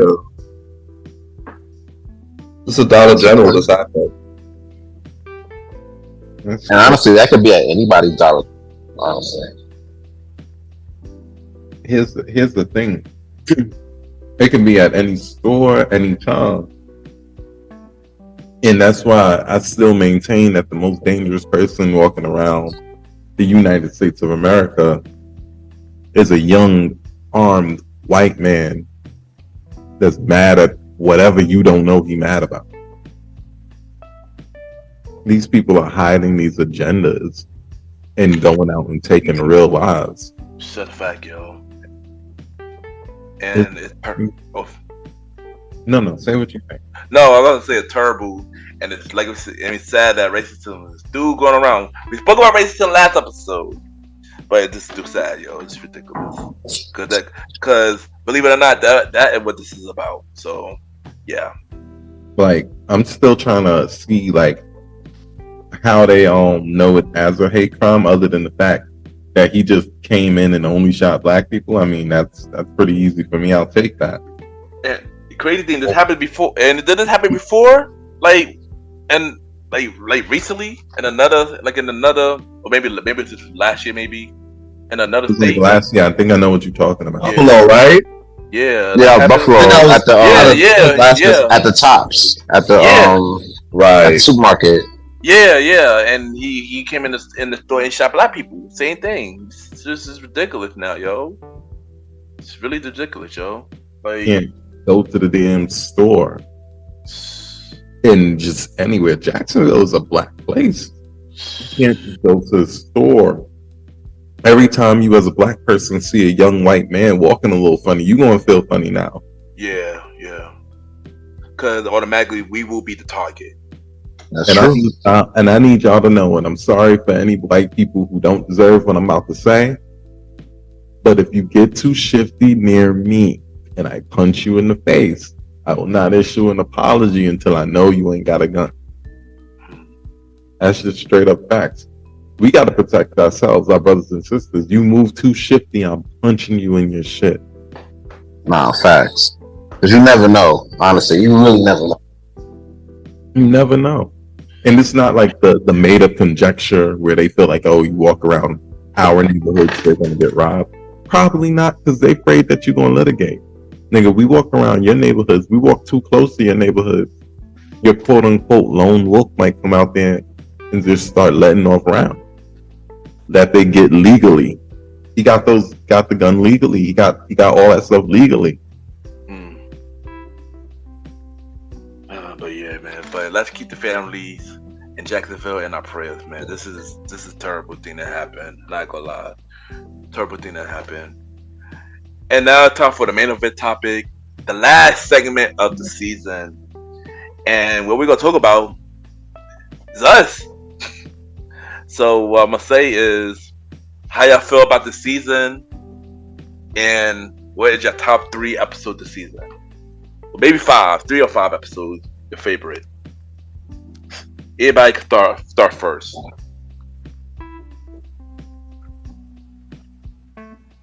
Damn. Well, this was a good season. You know, we definitely was on a momentum of, you know, getting it done, getting it in. And it was good to see the growth of the fan interaction, you know, this season between, you know, the good pods, the Instagram comments, and whatnot. So yeah, pretty for all the Premiere Boys and all the fans. We think it was a big growth. Now the top 5 episodes I liked was Canceled, Selective Outrage, the Father's Day episode, The Big Pack It Up, and Truth Hurts. Those are my top 5. What made them the top 5? What was your favorite thing we spoke about on? Well, Canceled was a very fun episode that we talked about the canceled shows, and we joked about the scandals that happened that got the shows canceled and whatnot. So that was actually a fun one. The Father's Day one was also fun as well, because y'all were just going in on freaking all the TV dads and stuff. And you made a rant about Carl Winslow for like a good 10 minutes. And I was pissed about that. My bad. I think it me. My bad. Selective outrage. We were just going in about the special for the Chris Rock and stuff, you know, and all the premiere news was kind of dope. The big pack it up. That was crazy what you were saying with the whole pack it up during the whole episode, bro. It was so many people, man. Holy, like, and then the whole ship thing was just really retarded that week. You know? Yeah. And then last episode, The Truth First, we all was in our bag basically with every single topic, especially me. So yeah. All right, there you go. Who wanna go next? Mali, you wanna go? I'll let that go next. Yeah, one of y'all can go next. I'm gonna go back. I'll go next. You want to see Mali? Want to go next? I'll go after you. All right, so I'll go next then.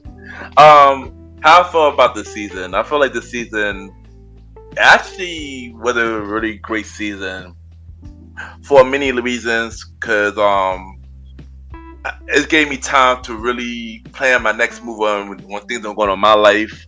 A lot of stuff happened behind the scenes, you know, with me, the whole situation with me and Roddy happened around behind the scenes, and a whole lot of stuff. And I felt like, you know, when I came back on the third episode, I felt like my love for podcasting, not only for my show, but for this show, really came back. And I felt like I fell in love all over again doing this, especially doing it with my brothers. So, and I felt like we improved more, our bond grew even more, especially because, you know, with a lot of amazing things that happened during the season. From Mali becoming a father, Sam's wedding, everybody's show been killing it. You know, number one after number one after number one after number one, banger after banger after banger. The words of Seamus, and after banger. Yeah, and I feel like, you know, the best is yet to come. I feel like it's only going to go up from here as long as we keep, you know, doing this as a team, as brothers, you know. And I wouldn't do any other guys other than these three gentlemen that's in here right now. So thank y'all for helping me bring my love, get my love back into this. So thank you, bros. So my top 5 episodes is, I agree with Roddy. Canceled was one of my favorite episodes this season. I like the conversation where we talk about the canceled shows. And also, it was my official return. So this was my official return. So this was one of my favorite episodes. Second was Brotherhood Therapy, Volume 1, when we would discuss about the breakup, our breakups, and basically every relationship that we deal with. It was basically us just bringing brothers having a regular conversation, you know. So that was another one that I enjoyed this season. The next episode was the delusional episode. That was probably one of the funniest episodes we had this season, especially with Sands and Mali. Y'all were going in on this episode, and it was also a good episode because Mali returned after he became a father. So that was a really dope episode. I agree with Roddy again. The Father's Day episode, Brotherhood Therapy Volume 2, Life, Hip Hop, and BS. We talk about hip hop, we talk about TV dads, and it was a fun episode. And my number 5, what I had to say for my number 5, I had to say Truth Hurts as well. It was one of our controversial episodes this season, because we had like probably 3 or 4 controversial episodes this season. And I also got a chance to say F Cardi B, so yeah. There you go. That's wild. There you go, my top 5 favorite episode of the season.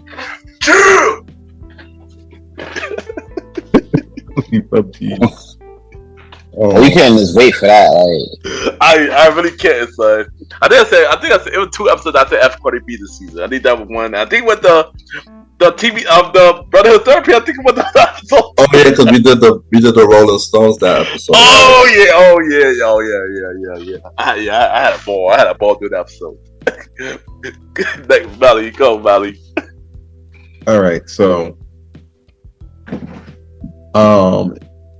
if I had to start at number 5, I would go New Year, New Us, the first episode of the season. Right.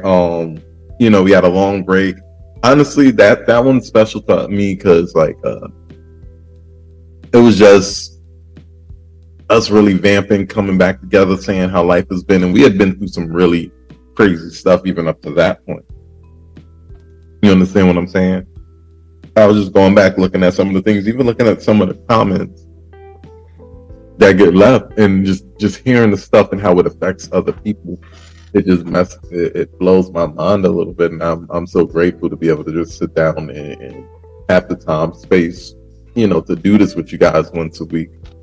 Yeah. Also, that was the first episode that I wasn't there. That was Ken's first non-here episode. I remember we did that episode, and I was trying to do everybody do the Aka MrGentleman Contact.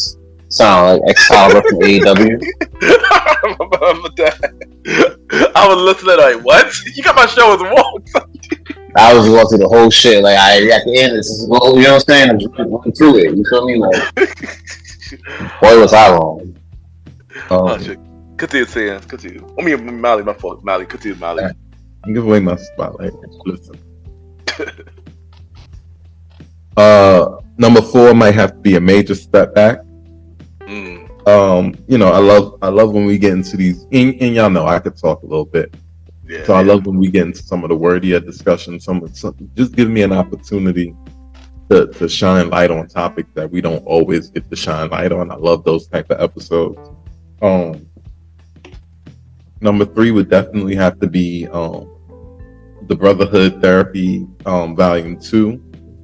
For me, that was spiritually the Father's Day episode, and we got to talk a lot about those things, and it was special because it was my first Father's Day, and I don't want to make this about me or anything, but that was huge for me. It was like, like this little bit of consistency along with everything keeps me in the regular pace I was. It kind of helps me stay grounded with everything that's going on with this, with a new family and everything like that. It just helps me make sure I don't lose me in the process of trying to gain.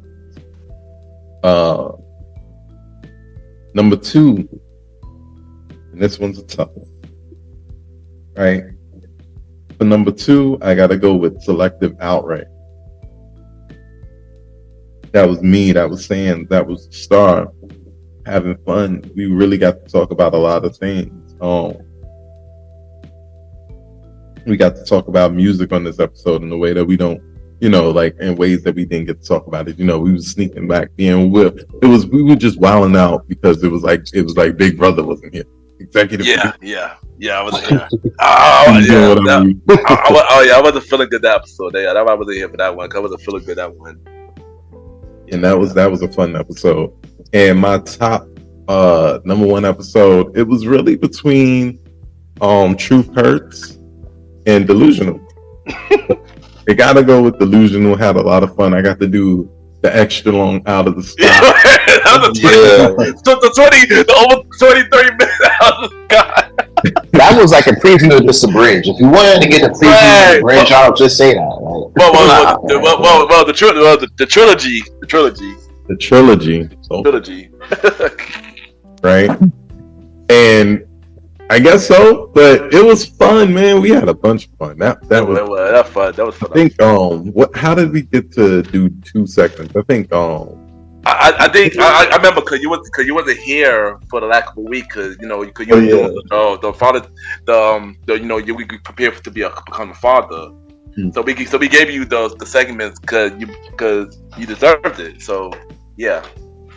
Well, I appreciate that, fellas. Because honestly, like we said before, there was some doubts whether we were going to do this more. Yeah. This whole season, just the last 9 months, is just like, you know what? for what it is and for what it's not. We gonna keep rocking this until Yeah. the wheels really fall off. And if you don't think that we're gonna keep doing this as long as the wheels is on the cart, then you are delusional. Delusional. There you go, Sam. There you go. We wait for it. Answer. God damn it. We wait for it. Alright, y'all. Well, shit. It's crazy to get to this point. You know what I'm saying? Like, season 3 finale with all of us still really not even reaching, you know, the peak of what's to come from this. You know what I'm saying? Like, when this whole thing started, it was just like, all right, we just trying to get, you know, podcasts out and everything like that. My initial thought of this was going into it like how we would do Blaze Up TV back in the days. For those who don't know, Blaze Up TV was like our little YouTube situation. You know what I'm saying? We do little videos of us just being out here in the city streets. You know what I'm saying? Like, or being at your favorite venues. So, you know, I wanted to bring that type of energy there, you know, but then as we were doing this, and then as we added, we were doing, touching on these more serious topics, and then especially when we hit COVID, I seen that this could be even bigger than that, you know, bigger than a Blaze Up TV situation or whatever have you, or bigger than any of the ventures that we've been doing, you know what I'm saying? Yeah. So when I seen that this could be more, I'm like, let's take it even more serious. Let's take it to the next level. You know what I'm saying? And I felt like from Premier Boyz, I felt birthed King Tone. Premier Boyz, I felt birthed Star Time with Roddy. Premier Boyz, I felt birth is about to birth the bridge. You know what I'm saying? The trilogy. You know what I'm saying? Like, that's what you're gonna get. That's what the fans are gonna get. You know, for their support for this one right here. This is the baby. You know, and I ain't talking about the nigga shit that be going on in North Carolina or whatever. I'm talking about this is the baby. This is the pride and joy of the Premier Podverse, the Premier Boyz podcast. Yeah. You know, and through the ups and downs and the downs and ups and the highs and lows and the in fighting or the out fighting with other, you know, people and failed R&B artists. At the end of the day, you know, we find out, just like with everything else we do, we found our way to like success and to victory. And I wouldn't be able to do all of this if I wasn't doing it for 3 people that's on this pod. So I'm definitely eternally grateful for, you know, you guys for being able to put up with me for 3 seasons the way I do this shit. You feel me? You know, none of these thoughts come from notes or anything, you know. None of that. These are straight off us, top, you know, it's top of the dome, real life thoughts in real time. You know, a lot of these pods, they get control because they're funded by bigger corporations. This is just us. We're doing this. You know what I'm saying? And we're going to continue to do it. You know what I'm saying? Yeah, we're going to, you know, that's what it is. I could toot our own horn for another 15, 20 minutes. But I'm going to get to my top 5. Was it 5 episodes? Yeah, 5 favorite episodes of the season. Alright, so I got 5 favorite episodes. This is no particular order. There's just 5 episodes that I was really fucking with this year. For season 3. You know, it's just what it is. The first one off top, Selective Outrage. Bro, we were having way too much fun, bro, on that shit. You know what I'm saying? Even though he wasn't there, I really wish he was there. But in a sense, I was really having like way too. I thought we all having too much fun with that shit. I went off on those things for at least about 20 minutes. Yeah. So I was listening. I know, son. I was listening, son. It was rightfully so, and I think we all had our enjoyment with that. I think, you know, that's what made this whole situation fun to me. You know what I'm saying? That I could be able to like banter like this and be lit. So, Second Outrage is one. Another one is Brotherhood Therapy. I like the fact that we're able to not only share our own personal stories when it comes down to what we go through and that. One major thing about it is that I see like you guys react to what we talk about and having you guys relate to things that we be dealing with is a big fucking deal to me. Yeah. You know, and it lets me know personally that the shit that I'm going through, you know, whether it be work, personal, what have you, like you're not alone in this. You know, you are not alone in that. You know, and I want people to remember that because sometimes we do find ourselves in those spaces, in those dark spaces, and we shouldn't be. So that's the second one. The third one, I'm gonna say cancel, right? Because this is when you were coming back. Yeah. Oh, we were discussing getting ready for you to come back. No. I returned. No, I returned. This when you came back and you were wondering. I came back. Yeah. Nah, for real. Cause I was like, bro, why? You know what I'm saying? Like, you usually don't take breaks. And at the time, like, you know, we was trying to go through the whole, you know, go through the whole motions of starting season 3 and us being actually doing the shit together. So that was a good thing. I'm glad we were able to get it out because I felt like that right there was the start of everything that, you know, everything that happened for this season. You know what I'm saying? That's a fact, yo. My next one is True Hurts. Because Roddy was wilding on that shit like crazy, bro. Like at that point, right? I felt like he had it up to here with big girls. Like that was enough. Like, he had enough. No, I think it was just Lizzo. Yeah, but it's just Lizzo, son. Well, so you're definitely right about that. He definitely had enough of Lizzo. But I don't know. I think I don't know. He's probably trying to expand on that, and I was like, no. You know, little shaky there, little bit, but and it's all good. You know, I'm glad you were able to. You know what I'm saying? Unlike the professionals on reality TV shows, you know, this is a safe space. It's more about how she was trying to portray the world I was pissed off about. Not really aiming more at the big girls because what she was portraying. But yeah, go on. No, that's fair. But I like the fact that we were able to really listen about a lot of topics there. A lot of podcasts, they're afraid to do that because they're funded by people that, you know, that are stuck to a certain narrative. Mm-hmm. And if you don't stay on that narrative, then you get canceled. You know what I'm saying? You get everything taken from you. But when you're doing this shit, you're owning, operating your shit, you know, it's really hard to do that. You know what I'm saying? So good luck. But yeah. So that's one. And my last one, my final one, right? Mm-hmm. Drum roll, please.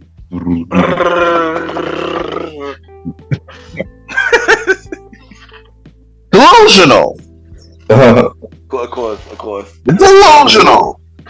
Because no, like there were so many true points into that one. You know what I'm saying? I felt like, yo, listen, we got into music in a real, we got into like music in a real deep way.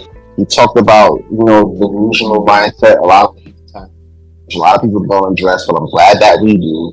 You know, and you know, we try, at the end of the day, you know, that really boils down to what we do here. You know, we keep things above, we tell the truth no matter who it is, and you know, we try to entertain, but we also try to, you know, help you guys learn a little bit as you go about your day or your night or whatever you're listening to the pod. So, you know, yeah, those are my top 5 episodes. And I really just want to thank y'all for, you know, really listening and making sure every episode this week, you know, every episode this season, damn near, went number 1 on our respective charts. Right. So the other fact, yo, literally almost episode this season, except for maybe 2, went to number 1 on Good Pod for top 100 episode indie charts. So for real, y'all, thank y'all for really supporting us this season, and we got many more to come for season 4 and many more. So yeah, thank y'all for real. Oh yeah, Oh yeah, let's not forget the power review stuff too. Yeah, we gonna have more power review. Just know for season 4, you gotta expect more power reviews. You expect more segments. You expect more topics. You expect more controversies. You expect more brotherhood conversation, because we got a lot more brotherhood conversation coming for season 4. One thing that changed with this season is everybody had their own separate segment. So the input was more. I was enjoying it because the input was more open for everybody due to segments.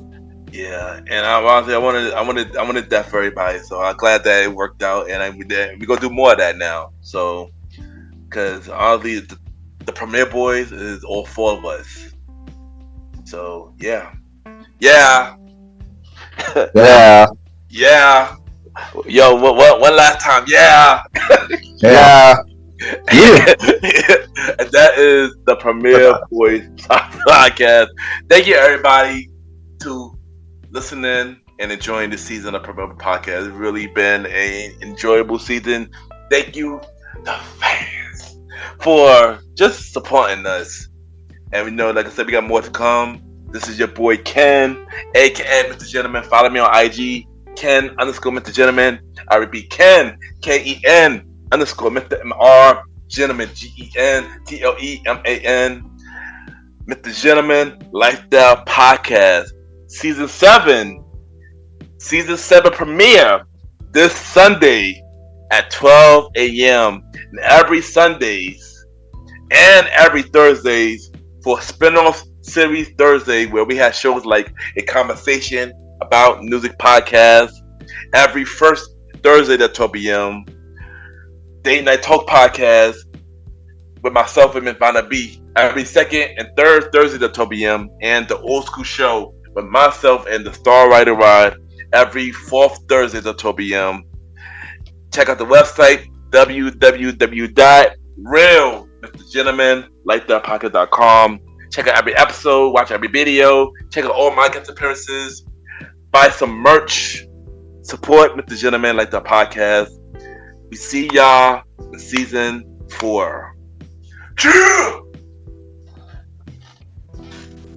You already know what it is. It's your man's Aaron Stans. And once again, I want to take the time to thank y'all for yet another successful season of the Premiere Boys podcast. You already know what it is. And if you love what you saw on Premiere Boys podcast over the past 20 some odd episodes, then you want to stick around and check out the season 4 premiere of King Talk with your boy Aaron Sands this Friday, September 1st. You already know we're gonna get into more fun topics. We're gonna pack up a whole bunch of people up. You know what I'm saying? Like, we definitely gonna get into a whole new wave of King Talk, a new era of King Talk. Remember what I said? King Talk never dies; it only gets better. And I'm gonna show you guys how this season, starting on September 1st. In the meantime, you can check me out on Instagram, Aaron Sands Premiere, link in the description. King Talk Sands on Good Pods and Twitter, also now known as X. Alright. On the Twitter. Also, that's what it be sounding like. It be really sounding like block on Twitter. I'm like, for real? That's crazy. So I say that now. Niggas be getting blocked on Twitter and X. Alright. Follow me there on King Talk Sands. Alright. Jennifer Anderson, first person getting packed up on the season premiere King Talk with Aaron Sands. Shout out to Malimal on that one. Keep up the good work, bro. And until season 4, matter of fact, fuck all that. Until Friday, you already know what it is. King Talk Sands. Out of here. And you got me, the Star Roddy Rod. It's a good season, So thank y'all all for checking us out. Don't forget to like, share, subscribe wherever you're listening to this. We're available, on social media, Good Pods. But follow me on Star Time Roddy. Star.time Roddy on Instagram.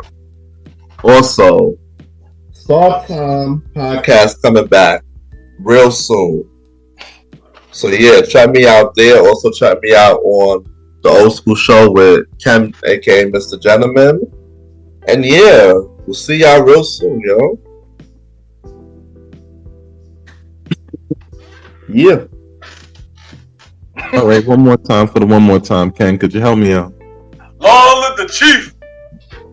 And it's been a phenomenal, incredible season. Damn near 20 episodes down. I think the real count is 19. If you don't include the bonus show, which I think we do, so let's call it an even 20. And 20, that would be 21. That would be 21. Yeah. Great shit. We've been out here, right? And definitely thank you guys from the bottom of my heart. Just for even you know, every bit of growth is appreciated. So now we're getting consistent comments. Appreciate it. You know, now we're getting those 5-star reviews from more and more people. Appreciate it. Listen, we working. We don't care. We're gonna grind our way to that milli if we need to. You know, we right here, right now, where the Premier Fam is. However strong it is, we see y'all getting stronger. We just gonna do our best to get better, to keep giving you more. But until then, until the next time, until 4, they call me Malimal. You can find me with that on everything. All right, so just Google it; it'll pop up. They call me all very simple words that I'm sure you know how to spell. Malimal is Malimal. Also, I need y'all to understand this. I don't know if y'all know how to spell the word trilogy, but we're about to come back, right? We're about to come out with the Trilogy podcast, right? We're talking about how will you write your third story, the podcast for people coming up on this third story, the third floor of life, the 30s, how young Black people can really maneuver in this world. And I want to interview some of the coolest and dopest Black people I know that's coming into this space, because I want to let y'all know it's okay, whatever angle y'all coming in, wherever y'all coming in on it from, whether you're at the top of the top, whether you're at the peak of your powers, or whether you're at the bottom of the barrel, you're going through something and you need a way to come out. I need that show to be a beacon of light for you. All right? That's coming out. I'm telling you, don't let the cat out the bag yet. But that's definitely coming out fall 2023. We do have a date in mind. The interviewing process and the recording process is going to start soon. What we plan to do with this show is make it just a little bit more than weekly, but we're going to see how we receive that first. So you're going to definitely be hearing a lot more from me. We're going to get into the music the best we can. We're going to be doing a lot of things, balancing this new life, balancing this new drive, because we have a reason to do it now. A bigger reason, a better, stronger reason. And with that being said, Ken, take us out. All right, before we go, I got 2 breaking news. 2 rumors to clear up. First thing first, it's been a thing going around that this is our last season of Premier Boy Podcast. That is completely false. So yeah, this is not the last season. That's one. At all. We got many more to go. The second one is, y'all might see us later. You might see us sooner than y'all think. I'm just gonna say one thing. Save the date, September 11th. 4-year anniversary episode. 30th anniversary episode with Malimal. Look out for that special episode on September 11th. This is your boy Ken, aka Mr. Gentleman.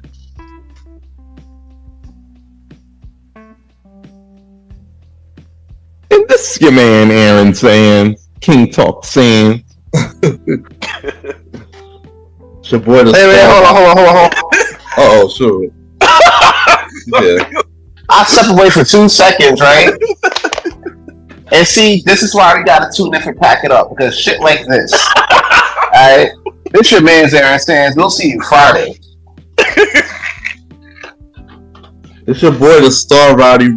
Yo. We are out of here, man. So. First of all, that was more than 2 seconds, but they call me Malimal. Yeah, please.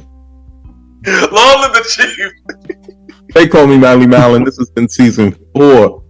Damn. 3.